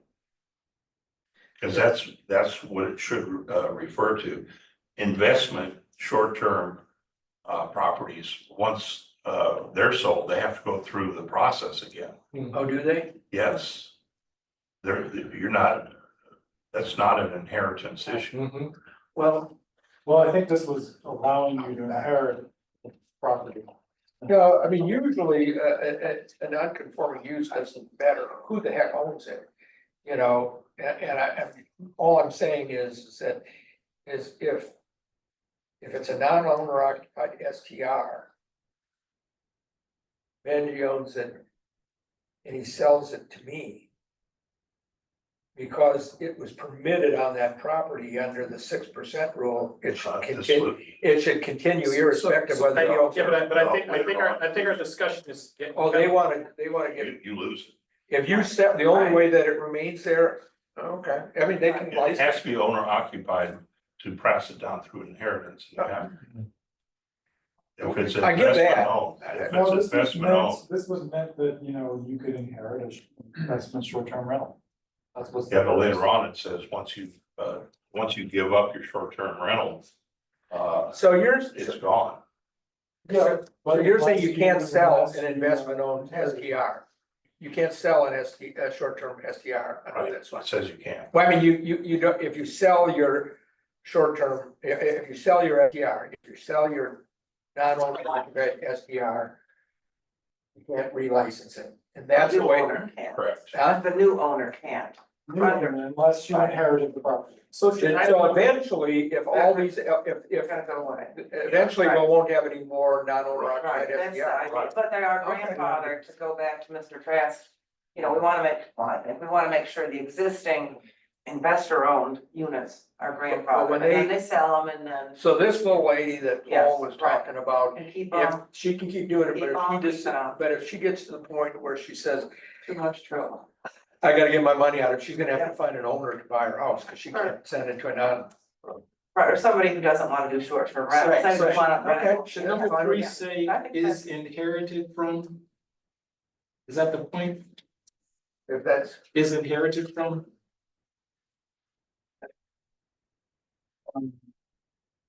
So, proof of inheritance? Yeah. It says the same thing. no, I don't think it says the same thing at all. It just looks, That runs kind of contrary to most of the use laws, but I guess. but no, it just looks out of place. Are you trying to say that?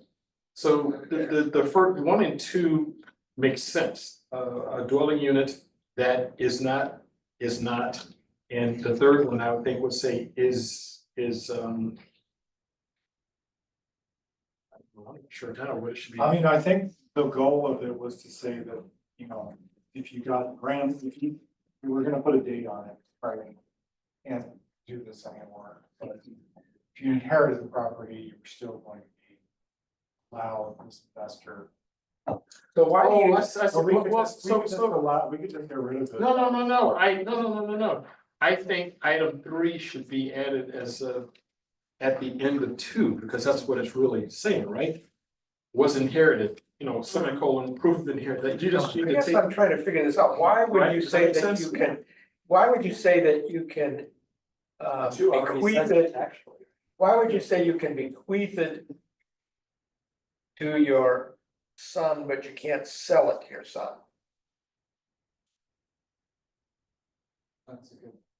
I guess we can just, you know, maybe we've already handled it in number 2, so that's fine. No, I mean, I'm asking the question, I'm trying to figure it out, is if we're prohibiting, if we're saying that a non-owner occupied STR can't continue if it's sold, then that's why I'm creating this thing, is it's saying that, well, if you sell it to your son, you can't relicense it. But if you bequeath it, you can, there's no, I don't know what the logic of that is. So then would the ordinance have to be modified then to say that you can, the license would carry on if you sell it to a family member? Well, that's what the normal thing with, and I'm looking at Olivia a little bit because she knows this stuff. But the normal thing with non-conforming uses, it applies to use, it doesn't matter who owns the thing. Yeah, but this is a different one. I know, but Permanently. I know, but you're picking up the concept because you start with the premise that we've just said that there is no longer a legal thing known as an investor-owned STR. And so the reason you get to continue under this ordinance, keep licensing it, is because you already have it.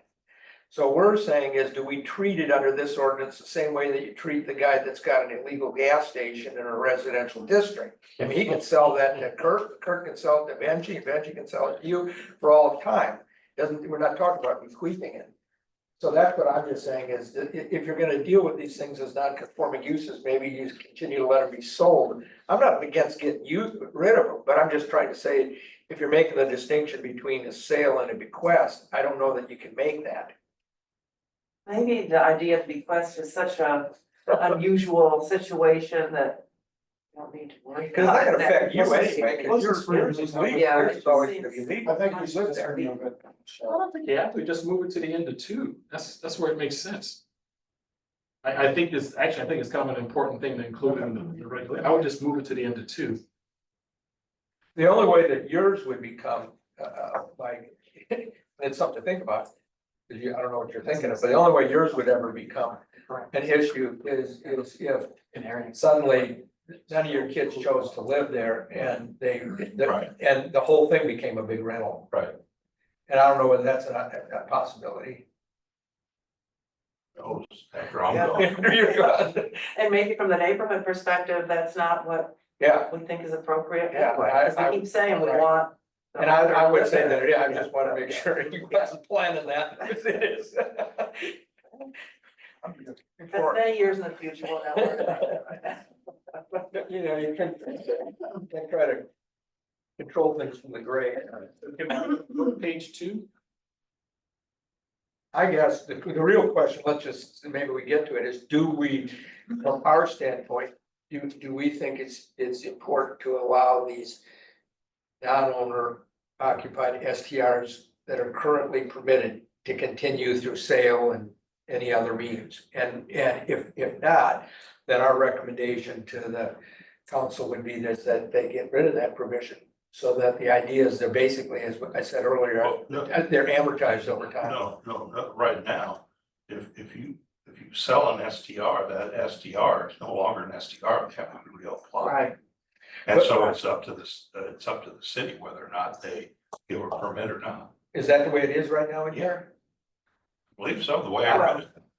I thought that an STR under the 6% cap continues if you sell it, that No, property, no. it goes with the No. owner, it doesn't Yeah, go with those are the. the owner, not the land. Goes with the owner. Remember, right, yeah. Yeah. Well, that's the way it is, Yeah. and then it is, then if we're, that 6% cap is gone, cause all we got is the grandfathering thing, Right. then they're all eventually gonna be gone. Right. And frankly, that's good for the business of people like you. I mean, I'm just honestly, which is a good thing, because you want the owner occupied people. If you're in the business like Mike is, cause he's living there and he actually runs it as a business, you want it to be a healthy business, right? And your major, and part of your competition, the reason you said the economic model isn't so great anymore is because you got all these non-owner occupied people, and we'd rather have people like Mike, right? Am I wrong? Oh, everybody wants somebody like mine. Well, that's what I'm saying. There's so many people like Benji about that fire. So Benji actually in this business. So can we go to page? You don't know what he's talking about. Can we go to page 2 then?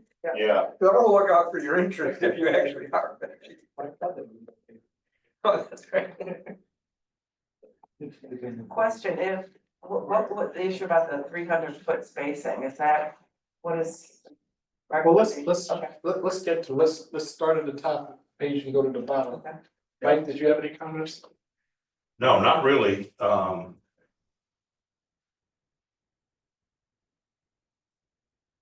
Not until you get down to number 4 or 5. It's the 300 feet and the limited to 1. And again, remember, you guys are not acting on this one. No, we're It's just. just if something comes up, we're giving a, but 300 feet is the size of a historic block in downtown. Yeah, I don't like that at all. I can see if it's 5 feet or something. Is that measured like a straight line or along the road? Any from property line to property line, any or property line. So what we're talking about now, But you can have one across the street. if this ends up, That's what I'm saying. is if this whole ordinance ends up reflecting our change, which is only owner occupied short-term rentals. And then those that are 6%, the person that's there can stay there. Then I don't know why we're dealing with this. Oh, because anybody can come in and buy a property and say that they want to turn it into a short-term rental and have it owner occupied. Yeah, So you'd still be able to do that. So what I think what they're saying here is you just can't have it within 300 feet. That's what we'd be saying too. yeah, and I'm saying I don't see that, because that, if we're saying that we encourage owner occupied, we like the idea of ADUs. And whether you put your cousin in it or whether you rent it to Benji's cousin. Whether I put my cousin in it just because he's there visiting, or have Benji's cousin renting it, we like the idea of ADUs on owner occupied properties. Why are we gonna have a 300-foot limitation? Well, you guys are making a dramatic departure from the original ordinance, but Who's original? will Well, this is related to, this was gonna allow Investor. both. And there was the idea, Yeah, that there wasn't a desire for clustering in your original comment, which was neighborhoods are changing, and you still would be changing the neighborhood if you were allowing a lot of short-term rentals, whether it's an ADU or not. Well, we've always, right now, we have an unlimited number of short-term owner occupied STR. That's right, but there's a more, desire to not have them all clustered together. well, but in the city, but ours is our city, that's the way our city is built, everything is really close together, so if you just take the blocks in the glebe is a good example, northwest quadrant. I mean, places are relatively close together, and a lot of people built ADUs behind their properties. A lot of those were carriage houses, thinking about the opportunity of a short-term rental. And if you suddenly put this 300-foot in there, that goes completely contrary to the land use policy that's already in place, which is to allow ADUs. Well, carriage the houses. ADU is, I don't know that I would agree with that, because the ADU is for It's just for personal use or mother-in-law suites, it's not for short-term rental purposes. Well, there was never, So I think you're getting your, and from the There was original never- comment, Bill, was to say you're changing the neighborhood. no, I'm saying And you, so at the last no, council meeting was, there was a desire to separate those out because you have people coming every week or every day. And if that's changing. what I was talking about was Whether it's an getting, ADU or not, it's still a short-term rental. what I was, no, let me be clear, what I was talking about very clearly was losing owner occupancy of main dwellings. When we came as this city, and a lot of cities are promoting the idea of ADUs. People have built ADUs all over this city because it's been a promoted policy. Nobody ever said it was only for your mother-in-law or it was only for a long-term rental. And so if you put this 300 foot in there for all those people who made the $150,000 investment of putting an EDU on their property, you're suddenly changing the rules and saying that they're restricted because there's already one within 300 feet. I think that's the whole point of what we're doing here, to be perfectly frank, is to restrict short-term rentals. Because the thought is, from all the other reasons, is that they're becoming a problem, right? And so then the following discussion was to further restrict ADUs, because ADUs they're also originally. having an impact on the property. So I'm just, again, but you're making some changes to all this, but But if the goal you're was getting to. rid of you're really restricting ADUs originally were This for would be long term, long-term, it's supposed to be long-term. were always long term. And short-term rentals is something new in the marketplace, so what you're saying is all these people that have the ADUs are still able to use them for long. they're able to use. Or their grandfather. And then you're providing housing in a long-term nature. I get to that, I residents get that. instead of the people, instead of to So you- Benji's guests for one night, right? Well, the 300 feet might be the issue. All I'm saying is, we're already restricting STRs a lot by just getting rid of the investor-owned ones.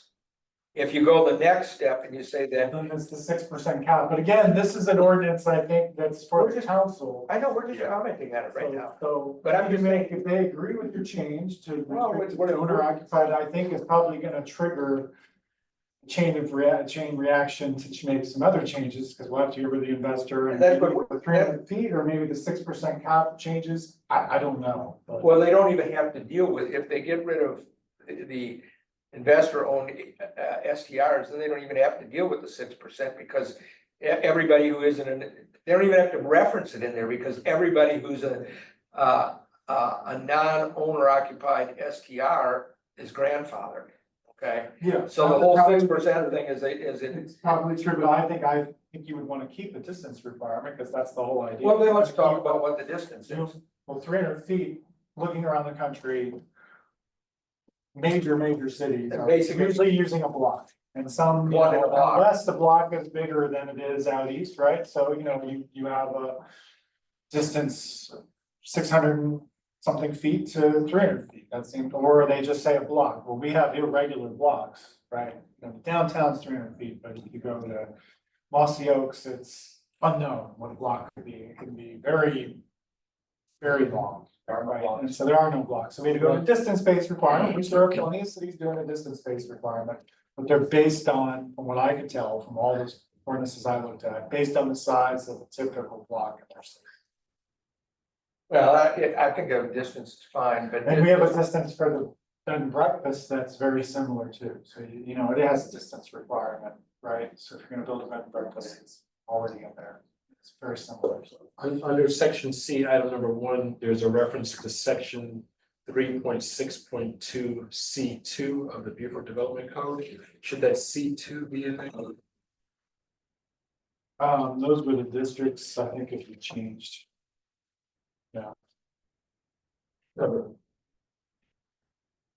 Check that. If we make the change that we're proposing to 3.6.2, there Oh, won't be. that came out as 2, it might be the original code is also. Yeah, maybe. So So 6.2. So the C2 we can get rid of, right? Which number are you on there? Page actually, I should be really one, shouldn't it? But I need to check, I think it might be C where you. Well, why not just reference 3.6.2 generally? I mean, I think I'll have to check this because, I think short-term rental is just one of these things, so I'll check that. Yeah, I'll just go to 362. yeah, I think that is 3.6.2. Yeah, well, this has to go to the city attorney, although I sent it to him last week. Okay. He has to review it. Then on 2 hours, So it sounds like distance is something you want to think about, but I get rid, I don't To have my- a problem with the distance. to my end, I think if you're gonna get rid of it, it makes sense to get rid of the cap if you go the way you're going, but. well, at least consider something less, than if 300 works out to be 1 per block, And more or less, then I would think, what, maybe you take it down to 100 feet or 150 feet or something, which isn't quite so. Cause you've already cut the STRs down a lot by getting rid of non-owner occupied. And you got these people with ADUs. Yeah, but, okay. The problem is, this ordinance has not taken out, or only, it has not done what we just did. They Right. still have investment. So from an investment standpoint, we definitely want to leave it as 300 feet.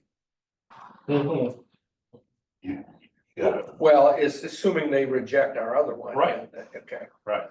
So that city of Beaufort neighborhood maps, has city council ever said anything about adding additional neighborhoods to that map? Because there are more than one neighborhood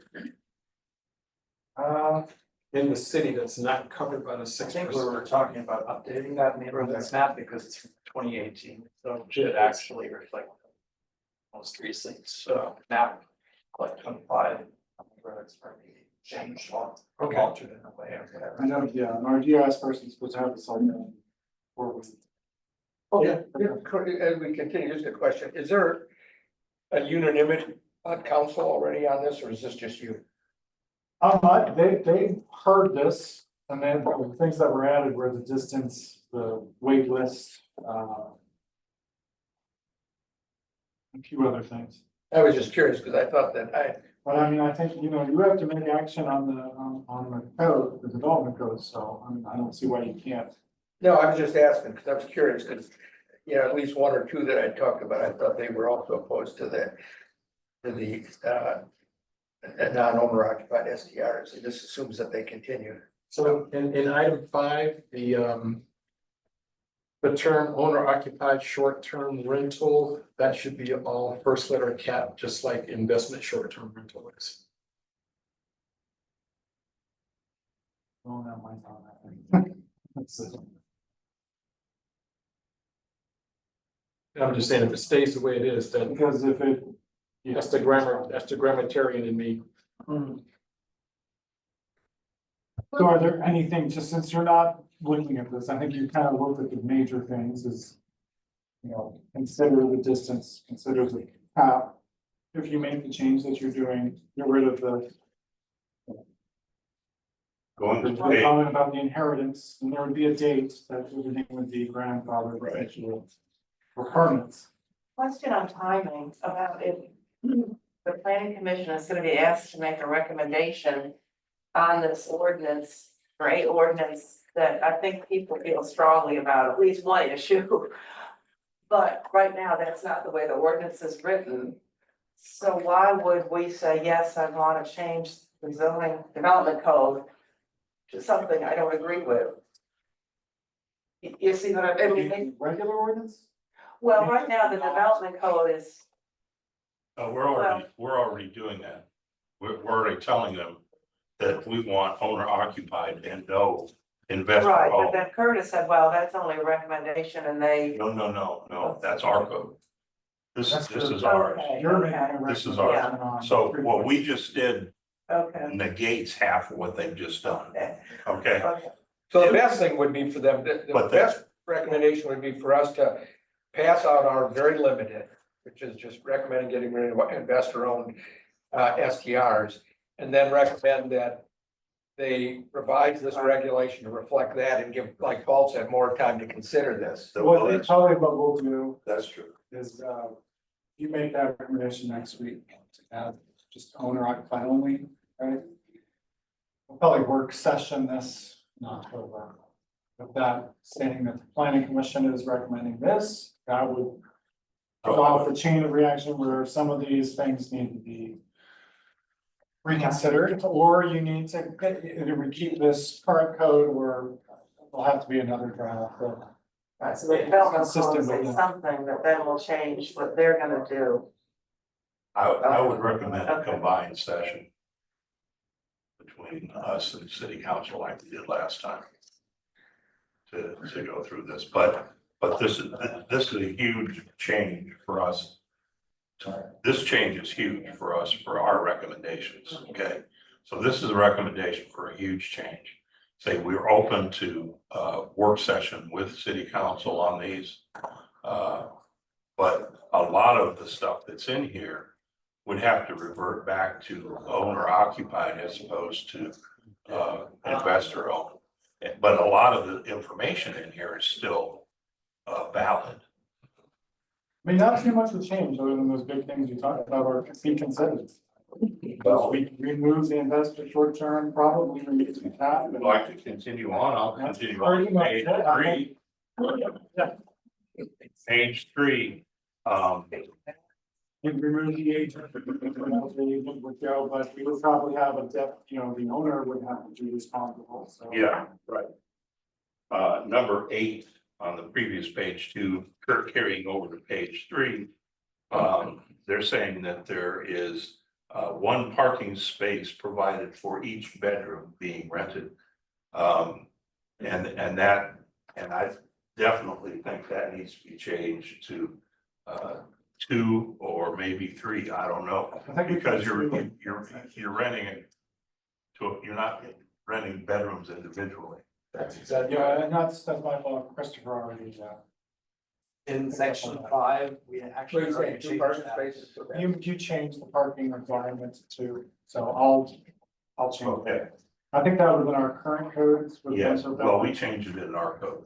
So what? No, it was in the current 2.6.2, Oh, so okay. this was, some of the requirements I carried over from the current code and then I added a lot of them. So you can kind of see it on the spec there. So what you're saying is It's not 1, it's actually 2, because Yeah, it says the maximum number of vehicles. our new chapter 5 in section 5.64 has the new parking space requirements. We already And did that. under residential, it already says, the new one, single family and short-term rental have to provide for 2 spaces per unit. So that's already in our new Whoa. chapter 5. so let me, 2 spaces per unit? That's what it says. You'd be grandfathered. so let me get this, he's thinking per bedroom. No. Oh, so you're saying 2 spaces, you should have a minimum of 2. That's what our new chapter section No, 5 I just understand, Yeah. it says 2 spaces per bedroom. per unit. No, I know that, but he's saying 2 per bedroom.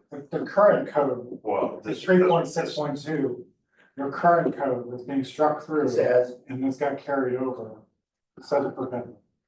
1 space per bedroom. short-term One rentals are totally different than long-term. And per unit on a short-term rental, it should only be 1 parking space. That's what we had before. I don't remember that. I'm trying to understand what you're saying. What's the difference between what it is and what you're saying? Well, it's 2 per unit for single family, and if you had a short term rental. If you have a short-term rental, If it was an owner occupied, I don't think that would be a problem. if you have a, so right now, because we got this 6% thing and and these non-owner occupied are gonna continue into the future until they're finally gone. If you're renting a 4-bedroom house, how many parking spaces are you saying it should be required? The current code is per bedroom. Your change in the code has single family and short term rental of 2 per unit. So, So what do you think it should be?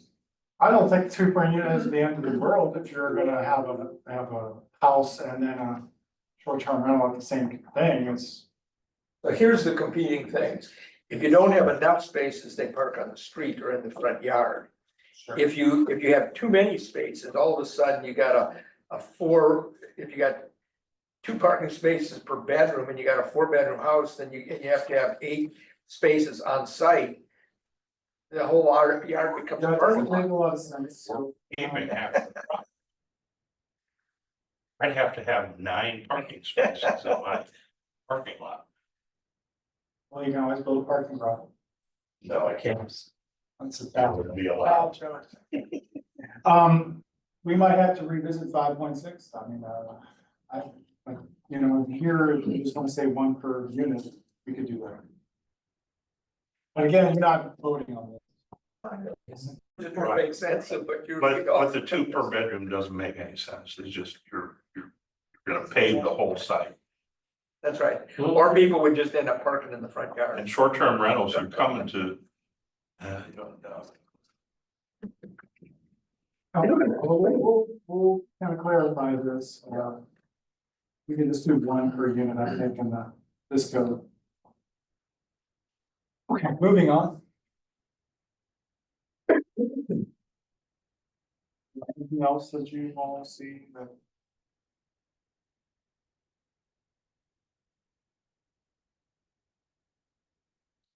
under go all the way D, G, the same thing on the 10 days. It's a repeat from before. That, I think that should be a minimum of 2 weeks.